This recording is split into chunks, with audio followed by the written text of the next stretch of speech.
Guys, nagluto ako ng tokwa. Diba? Sarap. Pero multitask ang nanay. Look. Bulalo. Ha? Ang sarap yan. Oh, gakulo-kulo na. Ito, lulutuin pa lang. Ito naman yung pangalo ng bulalo. At, meron pa guys. Talong. Fresh from the farm. Lalaga ko yung okra, tapos ihaw lang yung talong. Tignan nyo guys ha. Meron pa ako dito. May lulutuin kasi ako dito. Taran!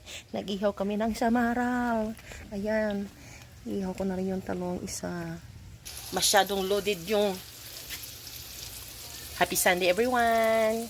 Biyog kasi ni Bossing. So, ang mangyayari, cheat day din namin ngayon. Kaya na ay, may karne kami. Diba? Masarap. May karne, may bulalo.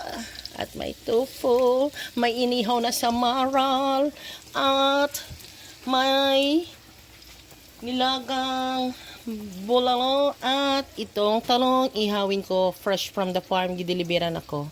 Tapos yung okra din, bagong harvest, lalaga ko rin to. Diba? Sarap ng ulam namin today. Thanks for watching.